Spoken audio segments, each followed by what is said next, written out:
যদি কেউ ঈমান নিয়ে বাঁচতে পারে তাহলে মৃত্যু মুহূর্তে আল্লাহ তাকে একা ছেড়ে দেন না। আসসালামু আলাইকুম ওয়া রাহমাতুল্লাহি ওয়া বারাকাতুহু। নাহমাদুহু ওয়া নুসাল্লি আলা রাসূলিহিল কারীম, আম্মা বা'দ। আপনি শুনে আশ্চর্য হয়ে যাবেন, এই হাদিসটা আমি মাত্র গতকাল জেনেছি। সুবহানাল্লাহ। আল্লাহ একজন মুসলিম বান্দার সাথে কি করেন, এটা শুধু আজকের একটি পয়েন্ট আলোচনা, বাকি বিষয়গুলো পরে আলোচনা করব ইনশাআল্লাহ। আপনার দায়িত্ব, যেদিন থেকে আপনার আকল হয়েছে, আপনি বুঝেছেন আমার রব আল্লাহ, সেদিন থেকে মৃত্যু পর্যন্ত আপনার দায়িত্ব হলো আপনার ঈমানকে হেফাজত করা। এটা আল্লাহ সুবহানাহু ওয়া তাআলা আপনার হয়ে করবেন না, আপনাকেই করতে হবে। আল্লাহ সুবহানাহু ওয়া তাআলা বলেছেন, কোনো অবস্থাতেই শিরক করো না। যেমনটি মহান আল্লাহ সুবহানাহু ওয়া তাআলা পবিত্র কোরআনুল কারীমের সূরা ফুসসিলাত 41 নং সূরার 30 এবং 32 নং আয়াতে বলেছেন, আউযু বিল্লাহি মিনাশ শাইতানির রাজিম, বিসমিল্লাহির রহমানির রহিম।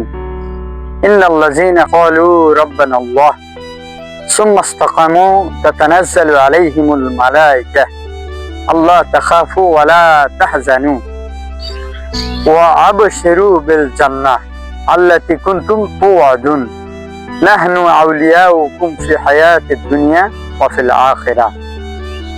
মহান আল্লাহ সুবহানাহু ওয়া তাআলা উল্লেখিত আয়াতে বললেন, ইন্নাল্লাযীনা ক্বালু রাব্বুনাল্লাহ, আর যারা বলে আমাদের রব আল্লাহ, তারপর তার উপর অবিচল থাকে, তাদের কাছে ফেরেশতারা নাজিল হয় এবং বলে, ভয় করো না, চিন্তিত হয়ে না, তোমাদের জন্য সেই জান্নাতের সুসংবাদ যার ওয়াদা তোমাদের দেয়া হয়েছিল।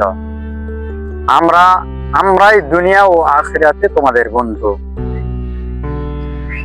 ইমাম বুখারী রাহিমাহুল্লাহ ব্যাখ্যা করেছেন, এই ফেরেশতারা নাজিল হন ইনদাল মাউত, তথা মৃত্যুর সময়। কারণ মৃত্যু মুহূর্তটি সংবেদনশীল, সেই সময় শয়তান উপস্থিত হয় গোমরাহ করার জন্য।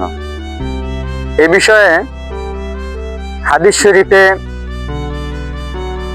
এসেছে, রাসূল পাক সাল্লাল্লাহু আলাইহি ওয়াসাল্লাম বলেছেন,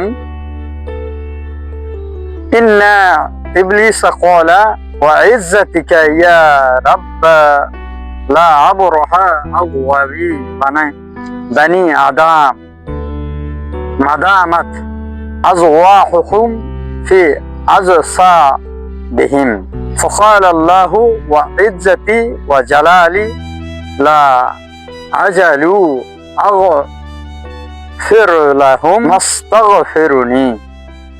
অর্থ হচ্ছে,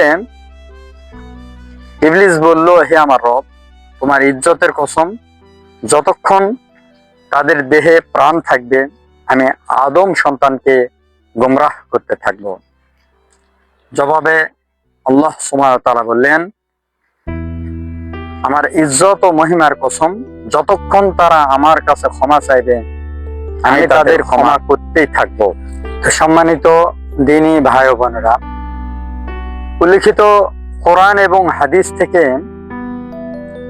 আমাদের মূল শিক্ষা হচ্ছে, শয়তান মৃত্যু পর্যন্ত ছাড়ে না, কিন্তু আল্লাহ সুবহানাহু ওয়া তাআলার রহমত শয়তানের রহমতের চেয়ে অনেক বড়। যতবার তাওবা করবেন মহান আল্লাহ সুবহানাহু ওয়া তাআলা ততবার তাওবা কবুল করবেন। ঈমান নিয়ে বাঁচলে মৃত্যু মুহূর্তে আল্লাহ নিজেই হেফাজত করবেন। তো সম্মানিত দ্বীনী ভাই ও বোনেরা, শেষ কথা হচ্ছে, ঈমান রক্ষা করা আপনার দায়িত্ব, কিন্তু ক্ষমা করা মহান আল্লাহ সুবহানাহু ওয়া তাআলার দায়িত্ব।